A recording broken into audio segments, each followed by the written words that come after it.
de partager avec joie. Parlons de ça.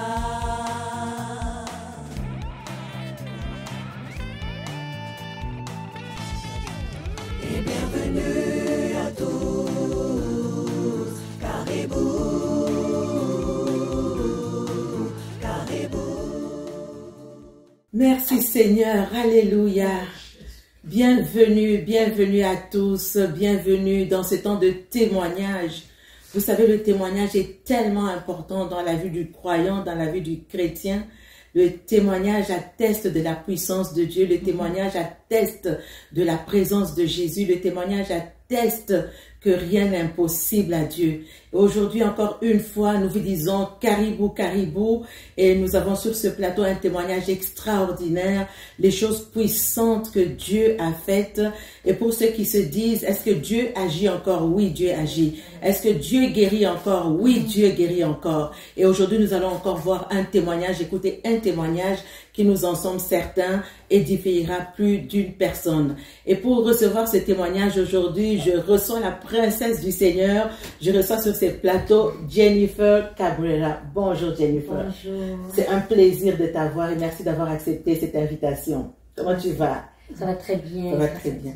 Alors, Jennifer, de toi à nos auditeurs, qui est Jennifer? Ouf. Jennifer, c'est vraiment une fille de Dieu, vraiment que le Seigneur a vraiment mis par le feu pour pouvoir comprendre ce que le Seigneur voulait pour elle. Puis qu'est-ce qu'elle voulait faire dans cette terre. Comment tu as reçu Jésus? Depuis quel âge? Parle-nous un peu de ton histoire de conversion. Je suis née à l'église évangélique, j'ai toujours regardé, mais à un moment donné, je me posais des questions. Je suis née à l'église. Et je me rappelle que le pasteur disait, levez les mains ceux qui veulent accepter le Seigneur dans votre cœur. Et moi, j'étais trop gênée. J'étais une fille très, très gênée. Puis, à un moment donné, quand ma mère conduisait, j'ai dit, Mamie, comment je fais pour accepter le Seigneur si je suis pas capable de lever les mains? Puis elle m'a dit, t'inquiète, accepte le Seigneur avec moi. Puis elle a fait la prière Du salut. Du salut, c'est ça. Et c'est là que j'ai accepté le Seigneur. Puis j'ai commencé à lire la Bible, puis j'ai compris plein de choses aussi. Alors toi, très très jeune, tu es passé par des grandes souffrances, par de la maladie. Tu es resté très longtemps à l'hôpital, 6 mois d'hospitalisation. Est-ce que tu peux un peu nous en parler?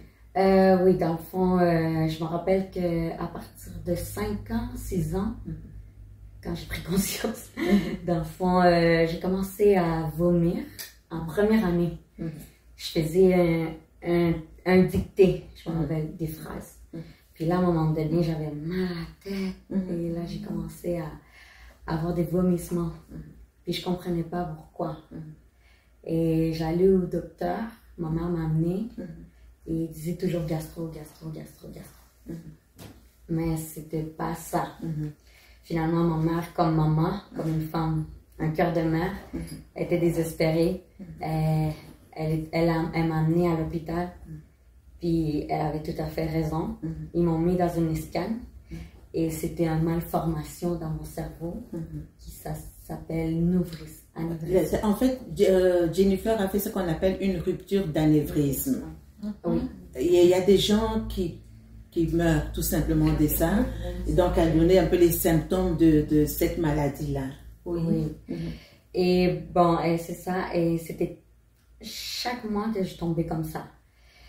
Et à un moment donné, c'est ça, ils m'ont trouvé ça. Et ils ont dit quand j'allais avoir 11 ans, ça allait commencer l'opération à l'hôpital Children.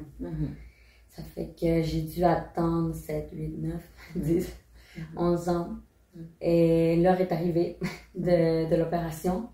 Mais malheureusement, mon père, dans cette année aussi, il tombait de 3 étages. Puis c'était en 2005. En tout cas, il y a une grosse preuve. Puis là, ils ont fait l'opération. Ils ont fait qu'est-ce qu'ils ont pu. Parce que j'ai eu 10% dans le moment. 10% de vie. Ok. Ouais. Donc, tu avais 10% de vivres. Ouais. OK. J'étais rendue à 10%. Et moi, je voyais avant de rentrer dans la chambre, je voyais ma mère désespérée. Mais moi, dans ma tête, j'étais comme, pourquoi? Mais ce dernier jour-là, je me rappelle, un jour, c'était un dimanche, j'avais chanté une louange à l'église. Mais moi, j'étais juste habituée. Je savais pas pourquoi, mais j'avais déjà ma confiance en Dieu. Et voilà, c'est ça. Puis, malheureusement, je suis sortie, après, quand je me suis réveillée, j'ai sorti le double mal. Je m'en rappelais pas, c'était quoi. Les frères venaient me visiter à l'hôpital de l'église et je voyais des versets puis j'étais pas capable de lire. Parce que là, tu as dû réapprendre, c'était toute une réadaptation, tu as dû réapprendre tout à zéro. Oui, et c'était vraiment j'étais désespérée, je savais pas quoi faire. Donc tu ne savais plus écrire, tu ne savais plus... OK. Il y avait plein de choses, j'ai oublié des objets, comment ça s'appelle. Je savais que ma famille, c'était une famille, mais je savais même pas le mot famille. Puis là, j'ai capoté, je savais pas quoi faire. Il y avait une madame qui m'a regardée, m'a dit, je pense qu'elle va aller dans une école comme vraiment malade, ou que des enfants malades, comme ça. Et moi, dans ma tête, j'ai dit, non, moi, je suis une fille normale. Et j'ai capoté ma vie. J'ai toujours été à une école régulière, puis tout ça, ça a été comme vraiment une grosse dépression. Puis après de ça, je m'en rappelle, j'ai eu épilepsie. D'épilepsie. Donc après ça, OK, une des conséquences de cette maladie, c'est que tu peux développer de l'épilepsie. Oui. Et pour ceux qui ne connaissent pas l'épilepsie, comment est-ce que tu peux expliquer? C'est un trouble au niveau du nerf? Moi, je suis pas née épileptique, mais c'est comme tu tombes inconscient n'importe où et tu commences à trembler. Tu peux mordre ta langue parce que tu n'es pas conscient. C'est ça, on fait des convulsions en fait. Puis j'en faisais beaucoup. C'était incroyable. Je me réveillais toujours à l'hôpital, dans n'importe quel hôpital. Donc ça, en fait, ça hypothèque un peu tes activités, ton école et tout ça. Tu as dû arrêter tout ça? Ouais, je manquais beaucoup l'école, c'est sûr que oui. Parce que vraiment, même à l'école, quand je faisais des examens, je tombais devant, puis tous les enfants, ils étaient contents parce que je faisais pas l'examen. Oui, c'est tellement drôle. Même l'ambulance est rentrée dans la classe. Puis là, je me suis réveillée dans l'ambulance. Je disais, oh mon Dieu, je suis plus capable. Je pleurais devant l'ambulancier. Je dis, je mourrais. Alors, comment tu as traversé cette période, parce que tu étais déjà enfant de Dieu, même si tu étais toute jeune, tu avais déjà développé cette foi-là. Comment tu as traversé ce moment de crise? Comment est-ce que Dieu t'a reconforté au travers de cette période difficile, quand même, il faut le dire? Ouais, mais moi, je me suis demandé pourquoi. J'ai demandé, j'étais fâchée avec le Seigneur. J'ai dit, ouais, je chante, j'ai un don ça, mais je comprends pas pourquoi je vis ça. J'étais vraiment fâchée dans le moment, puis je pleurais. Et puis, pourquoi? Il t'a déjà guéri, c'est bon? Dieu est bon, en fait. Dieu est bon. Dieu est bon. Dieu est bon. Tu sais, la Bible dit, tout concourt au bien de ceux qui aiment Dieu. Et très souvent, quand on traverse l'épreuve, on ne comprend pas toujours pourquoi moi. On se pose très souvent cette question. Vous nous suivez aujourd'hui, tu te poses des questions. Il y a des gens qui nous ont écrit, qui disent, je suis à bout, je ne comprends pas pourquoi moi. Certains pensent que Dieu m'a oublié, Non, Dieu est amour. Et au travers de tout ça, Dieu finalement nous montre que... Je pleure pas parce que je suis très... Je pleure parce que quand tu la racontes bonté, ton l'amour de témoignage, Dieu, oui. c'est vraiment comme... C'est impactant. Tu vis le moment quand tu te rappelles. Puis c'est vraiment comme... C'était vraiment fort. Oui, mais dans le fond, c'est que... Elle n'arrête pas la question. Je sais plus. Comment Dieu... Comment tu as traversé ces moments? Comment Dieu t'a reconforté?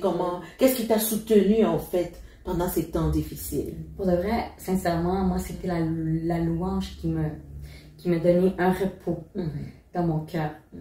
Vraiment, quand j'ai lu l'histoire de Silas et si je me rappelle pas, c'est qui Silas et Paul? Paul et Silas. Paul et Silas. eux, ils étaient dans une preuve dans le moment. Puis ils faisaient juste adorer le Seigneur. Puis les chaînes se sont brisées. Amen. Puis vraiment, c'est ça que je voulais du Seigneur, que les chaînes se brisent. Puis vraiment, le Seigneur m'a donné vraiment la liberté. Puis il m'a fait comprendre à valoriser les gens qui sont handicapés. Avoir l'amour, la compassion envers les gens. Parce que je pense que si je ne passais pas par là, je ne pouvais pas avoir la compassion. Parce que qu'est-ce que j'ai vécu moi, j'ai dit waouh. Parce que je me rappelle, ma mère, elle avait une amie qui était, elle n'avait pas de force dans ses jambes, puis elle était toujours dans chaise roulante. Et c'est moi qui prenais soin, c'est moi qui la mettais dans la toilette, je l'assisais comme proposé.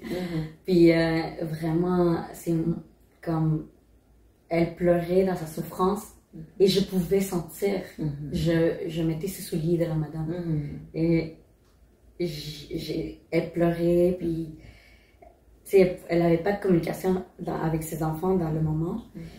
Mais je voyais que le Seigneur m'a appris à avoir la compassion. C'est incroyable. Pourquoi? Parce que j'ai dit, si moi un jour j'ai souffert, j'ai été dans cette situation, quand j'ai eu l'épilepsie, moi je voyais, mais une fois j'ai dit au Seigneur qu'il y a eu un moment, c'était comment? Je me suis vue comme ça, comme un enfant handicapé. C'était très traumatisant. Et j'ai dit, Seigneur, comme, wow! C'est pour ça que je valorise beaucoup les gens qui sont handicapés ou des mamans qui ont des enfants qui ont des enfants handicapés. Je sais pas comment dire, c'est une compassion extra que le Seigneur m'a donnée. Mais justement, tu vois, pendant que tu passes des épreuves, parfois on ne sait pas pourquoi, hein, et puis Dieu te sort de là pour que toi, tu puisses déverser aussi sur les autres. Parce que c'est pas tout le monde qui a la compassion. Hein. Alors, quel est... Dans ce cheminement que tu as avec le Seigneur, dans cette étape de guérison, quel est le moment le plus significatif où Dieu vient vraiment te rencontrer et ça change toute ta perception, ça t'amène cette transformation, cette guérison intérieure? Vraiment, c'est quand on fait des retraites spirituelles avec l'Église, c'est vraiment que ça me donne la paix. Ça me fait vraiment du bien, comme... C'était n'importe quelle situation. Quand je m'en vais à la retraite, on est par terre, comme notre sœur Daniela a témoigné. Vraiment, c'est au milieu de la louange. Puis le Seigneur, je ne sais pas, surnaturel, il y a une guérison que le Seigneur nous fait comprendre. Et c'est là qu'on lit la Bible, puis on apprend plein de choses. Je ne sais pas ce que le Seigneur fait, mais c'est quelque chose que... C'est dans l'intimité avec le Seigneur que tu peux sentir la guérison. Mais quand on regarde dans la parole de Dieu, on peut se retrouver parfois avec des gens comme Jacob qui expérimente la présence de Dieu et puis il peut appeler cet endroit Bethel. Ici, c'est la maison de Dieu. Quand, comment il s'appelle, Abraham, il dit oui, l'Éternel s'est pourvu. Est-ce que Dieu s'est révélé à toi? Quelle est la révélation que tu as eue de Dieu pendant ces temps de maladie? Est-ce que Dieu s'est révélé à toi? Est-ce qu'il t'a parlé? Parce que là, tu as dit que tu étais fâché contre Dieu. Comment tu t'es réconcilié avec Dieu, en fait? Ben, tellement que j'ai eu des prêches que j'ai compris que... Je sais pas comment le Seigneur m'a parlé, mais c'est sûr... Mais qu'est-ce que j'ai compris, c'est que le Seigneur, ben, par une pasteur m'a dit comme il fallait que tu passes par là pour apprendre à valoriser les choses. Parce que je pense que si j'aurais pas passé par là, je pouvais pas valoriser, je sais pas. Absolument. Puis aussi, le Seigneur m'a gardé de plein de choses aussi à travers de la situation. Et puis vraiment, le Seigneur a fait des miracles dans ma vie aussi, dans le don que j'ai commencé. C'est pour ça que j'ai commencé à composer des chansons avec des versets, même en espagnol, là, mais en français, ça s'en vient bientôt. Mais vraiment, j'ai vu le Seigneur qui m'avait guéri. Il me guérit chaque fois que je compose des chansons d'adoration, tout ce qui est louange, surtout la louange. Je sens que comme que le Seigneur est content. Je sais pas. Il y a quelque chose de surnaturel. Mais quel est le message d'espoir aujourd'hui Dieu t'a fait grâce, hein, parce que il y a une sœur à nous dans le Seigneur. Elle a perdu son fils justement de rupture d'anévrisme, très jeune, 11 ans. Il avait 11 ans, lui est décédé, et c'était elle avait juste 2 enfants, c'était son garçon unique. Et aujourd'hui, il y a des gens qui vivent la même chose. Quel est le message d'espoir? Aujourd'hui, tu es une chantre de l'Éternel, tu es une servante de Dieu. Quel est le message d'espoir que tu apportes à ces familles ou aux personnes handicapées, comme tu le disais tout à l'heure, les personnes qui sont plus affaiblies parfois physiquement que d'autres? Quel est le message d'espoir que tu leur apportes aujourd'hui? Si je me rappelle bien, comment on dit en français, instruire un niño y conducir a grandes. Instruire l'enfant quand il est jeune, Oui. quand il va grandir, ça va pas de tourner sur mon chemin. Mais, ouais. Donc, instruire l'enfant. Peux-tu nous aider, Daniela? Elle est bonne Comment en on dit ça en français? Oui. Instruire l'enfant dès son bas âge, dès qu'il est jeune, et quand il va grandir, de peur il qu'il ne va pas s'éloigne. il va Voilà. pas s'éloigner de la C'est que nous venons de parler. Alors, vous voyez que nous ne sommes pas seuls dans le studio, hein? Nous sommes plusieurs dans le studio. Merci Seigneur. Ouais. Oui. Dans le fond, je pourrais recommander ça à toutes les mamans qui sont en train de passer par cette situation. Parce que pas juste moi j'ai souffert, sinon ma mère, comme mère. Mais ma mère, elle a fait un grand travail pour l'Éternel. C'est qu'elle m'a vraiment instruit dans les choses de Dieu. Amen. Et à travers de ça, j'ai compris que le Seigneur, il y a un verset aussi que des fois on est esclave du Seigneur depuis qu'on est né. Et vraiment, c'est comme ça que je me suis considérée. Pas esclave, une manière mal de dire, sinon une manière correctement. Puis j'ai compris que le Seigneur, il était jaloux. Il voulait juste me garder pour lui. Amen. Puis comme que j'ai pas le choix de faire sa volonté. Amen. Même si je veux, des fois je suis comme, ah Seigneur, je t'aime. Mais il y a quelque chose qui m'attire au Seigneur, qui me dit, travaille pour moi. C'est un ordre. Puis c'est vraiment comme évangéliser dehors. Oh, je suis en train de voir une personne qui est en train de pleurer. Je suis là, qu'est-ce qui se passe? Puis le Seigneur me donne toujours des personnes qui sont en train de... Ils souffrent beaucoup avec moi. Moi, je suis comme, Seigneur, pourquoi j'ai trop de problèmes maintenant? Mais comme... Je me sens comme une psychologue. Même quand je vais travailler dans un endroit, il y a toujours une femme qui pleure ou un homme qui pleure. Puis vraiment, ce verset-là, comme elle avait dit, Proverbe, comme ça a fait un changement surnaturel parce que je suis pas capable de partir dans le monde. Vraiment, parce que j'ai toujours été dans le chemin du Seigneur. Et j'ai toujours demandé aussi, parce que ça dit que la parole a la puissance de jamais de me sortir de là. Et j'ai toujours dit, Seigneur, je veux avoir soif de toi. Puis vraiment, le Seigneur me fait avoir soif de lui. Puis c'est ça, c'est incroyable. Qu'est-ce que le Seigneur... Qui est Jennifer aujourd'hui? La fille de Dieu. Il y a un autre verset que je suis en train de finir ma chanson. Desde el niño, desde el vientre. Oui. Comment ça s'appelle? C'est quand le Seigneur, dans le psaume, il dit qu'il nous a choisi depuis Dès le ventre de la la formation, le ventre de notre maman, de notre mère. Donc ça, c'est dans Jérémie 1:9. Oui, Oui.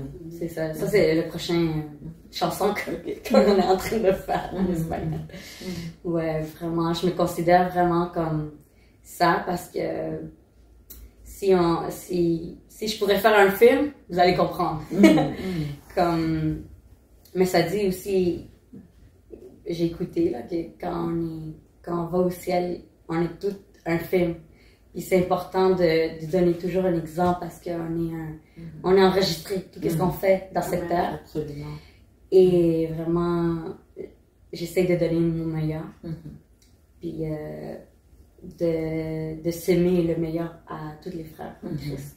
Je vais te laisser prier pour ces familles, des personnes qui ont été dans les mêmes conditions que toi, puisque Dieu a mis en toi cette compassion pour les autres. Donc, vous voyez, quand on parle de compassion, c'est être capable de ressentir la douleur de l'autre, c'est être capable de comprendre l'autre. C'est pas donner à tout le monde la compassion, hein. c'est vraiment être capable, savoir ce cœur de Dieu. C'est ça que Jésus a fait. Il a compati à notre humanité, il a compati à nos douleurs. Et il n'y a personne qui peut nous comprendre comme Dieu nous comprend. Et quand Dieu te donne cette grâce-là, c'est pour un but précis. Donc, je vais te laisser faire la prière pour clôturer, pour prier déjà pour les personnes qui ont été dans la même situation que toi. Et peut-être faire un appel au salut. Ouais. Ok.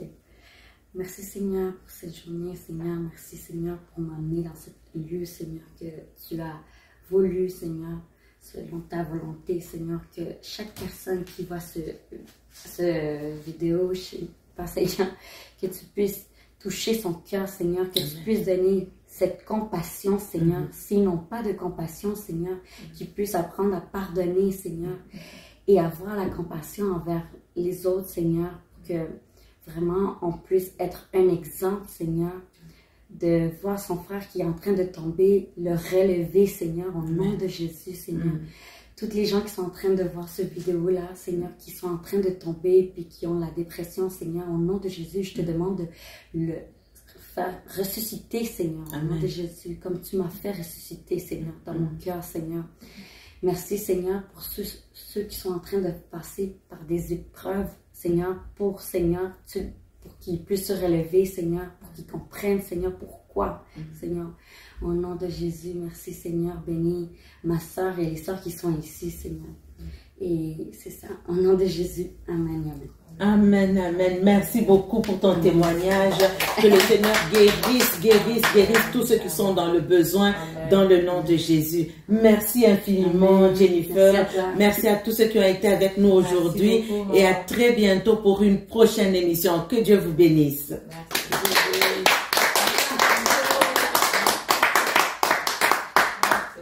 Merci. Merci, Seigneur.